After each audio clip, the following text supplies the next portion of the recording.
सभी का स्वागत करता हूं। आज जो हमारा टॉपिक है वो है प्रोविडेंट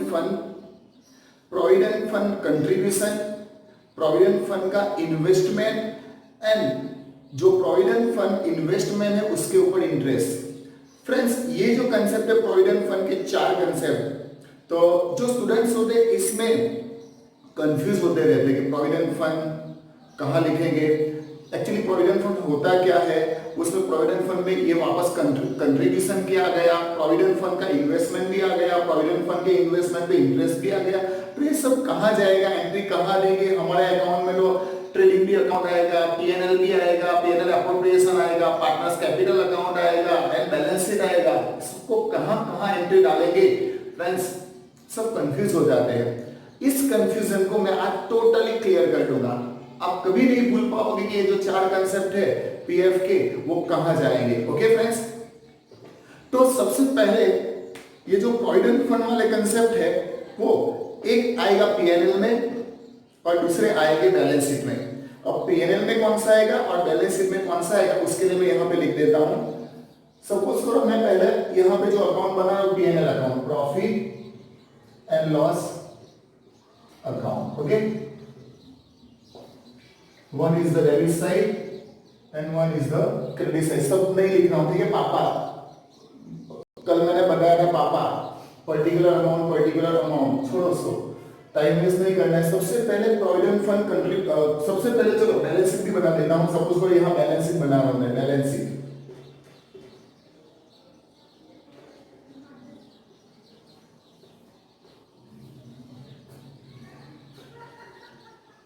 ओके, सपोज करिए हमने बैलेंस शीट बना दिया जिसके अंदर में एक तरफ लायबिलिटीज अमाउंट इन रुपीस, यहां पे assets amount in rupees. Okay friends, तो सबसे पहले हम देखेंगे चार कंसेप्ट। सबसे पहले प्रोविडेंट फंड क्या होता है। जनरली हमारे बिजनेस यूनिट में हजारों वर्कर काम करते हैं, तो सारे वर्कर को हम सैलरी पे करते हैं, लेकिन उन वर्कर की सिक्योरिटी के लिए जो वर्कर बेचारा काम छोड़ के जाएगा तो उसको कुछ ना कुछ तो मिलना चाहिए एज अ सिक्योरिटी। तो हम लोग नॉर्मली क्या करेंगे, उनकी जो बेसिक सैलरी होगी उस बेसिक सैलरी में हर कंपनी का अलग अलग रूल होता है, कोई 5%, कोई 10%, कोई मतलब 15%, 12%, 8%, ऐसे अलग अलग वो वर्कर की सैलरी में से अमाउंट कट करते हैं और उसको रिजर्व रखते हैं अपने पास। It is provident fund. Okay, जो वर्कर जब काम छोड़ के जाने वाला है तब वो पैसा किसका है, हमारा नहीं है, वर्कर का है, तो वर्कर को देना है। तो फ्रेंड्स, प्रोविडेंट फंड हमारा पैसा नहीं है, वो तो वर्कर का है। वर्कर की सैलरी में से हमने कट किया। फॉर एग्जांपल सपोज करो कि प्रोविडेंट फंड हम 10% वर्कर से हम चार्ज करते हैं, तो वर्कर की सैलरी अगर 20,000 है तो 20,000 का 10% 2,000 वर्कर की सैलरी में से हम कट करके अपने पास रिजर्व रखेंगे। ओके, फिर वो काम छोड़ के जब भी जाएगा 5 साल, 10 साल, 15 साल, 20 साल, तब उसको उसका पैसा प्लस हमारा कंट्रीब्यूशन वो सब मिला के सब पैसा मिलेगा उसको। सो प्रोविडेंट फंड अगर हमारा पैसा नहीं है, वर्कर को देना है जब काम छोड़ के जाएगा, so it is liabilities for the firm. वो फर्म की लायबिलिटीज हो गई, वर्कर का है उसको देना पड़ेगा। So in a liability side provident fund will be recorded. Okay, यानी हमेशा प्रोविडेंट फंड, कोई भी फंड हो ना, याद रखना सिंकिंग फंड हो या रिजर्व मतलब फंड, तो प्रोविडेंट फंड का कंसेप्ट जब भी आए, याद रखना, जब भी आए प्रोविडेंट फंड का कंसेप्ट, तो हमें याद रखना है कि लायबिलिटीज में लिखना है। मैं यहाँ पे एज्यूम करता हूँ कि सपोज करो कि प्रोविडेंट फंड है, सपोज करो 5 लाख रुपए, so provident fund 5 lakh rupees.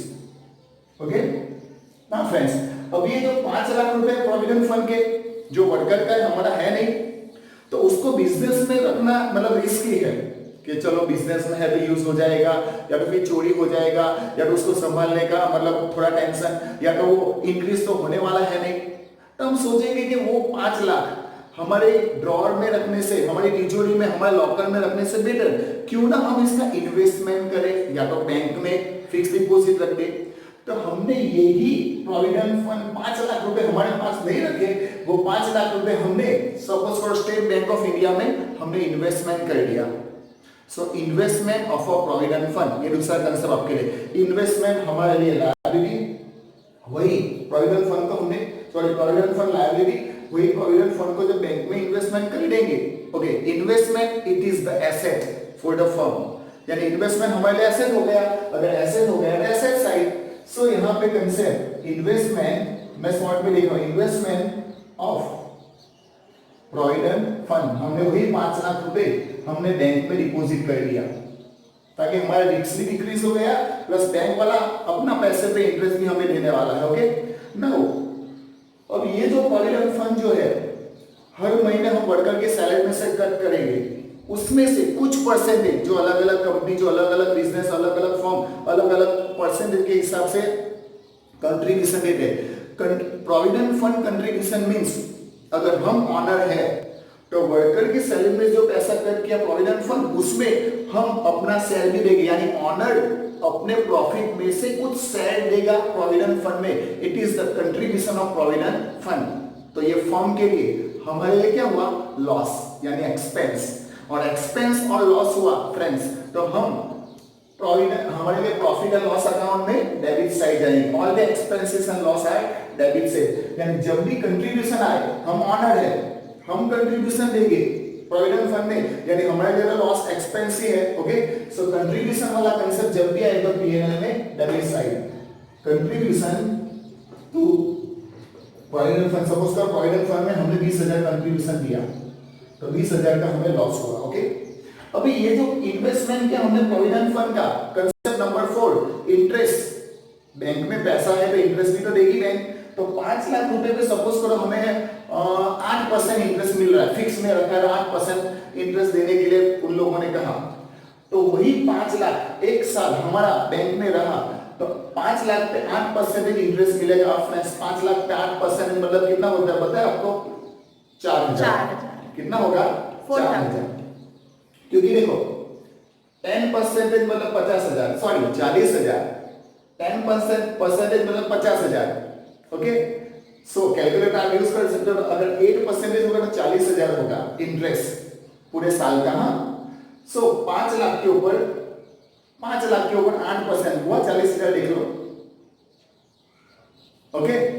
So interest जो होगा, इंटरेस्ट वो किसका है, हमारे बिजनेस का प्रॉफिट है ना, वो हमारे बिजनेस का प्रॉफिट नहीं है फ्रेंड्स, वो तो प्रोविडेंट फंड हमारा तो है नहीं, वो तो लायबिलिटी से जो हमें पे कर ली है, तो प्रोविडेंट फंड के ऊपर जो इंटरेस्ट रहेगा ना फ्रेंड्स, वो प्रोविडेंट फंड में प्लस होगा। सो जो प्रोविडेंट फंड 5 लाख रुपए ऑलरेडी हमारे पास है, उसमें plus interest on investment of provident fund, provident fund जो इन्वेस्टमेंट किया उसके ऊपर जो इंटरेस्ट है वो हमें इसमें प्लस कर देंगे हम लोग फ्रेंड्स। सो कितना प्रॉफिट, 40,000 इंटरेस्ट, सो हमारा 5,40,000 रुपए का इन्वेस्टमेंट हो गया, 5 लाख पे और 40,000 इंटरेस्ट मिला। क्लियर फ्रेंड्स, यहाँ पे हमने 4 कंसेप्ट देखे, प्रोविडेंट फंड का इन्वेस्टमेंट, प्रोविडेंट फंड का कंट्रीब्यूशन एंड प्रोविडेंट फंड पे interest. Provident fund is the liabilities में जाएगा, ठीक है। प्रोविडेंट फंड का investment, all the investment are asset, provident fund जब भी इन्वेस्ट करेंगे asset side. Then after provident fund में ऑनर अपना कंट्रीब्यूशन देगा, इट इज एक्सपेंस और loss for the business of PNL debit side.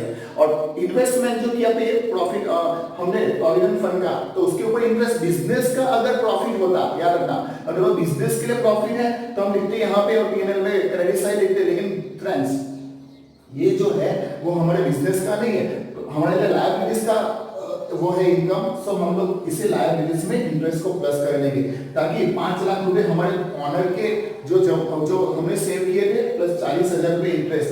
सो हमारा जो फंड है प्रोविडेंट फंड वो 5,40,000 का हो गया। ये हमारे पैसे नहीं है, ये वर्कर के है, जब काम छोड़ के जाएगा तब हम उसको लौटाएंगे, ताकि वो जाए तो उसको जब मिले तो उसकी जो प्रॉब्लम्स है, मतलब उसकी जो जरूरतें होगी वो पूरी हो, और उसको भी प्राउड फील होगा कि चलो जहां पे मैंने काम किया वहां से एटलीस्ट मुझे कुछ तो मिला आखिर में।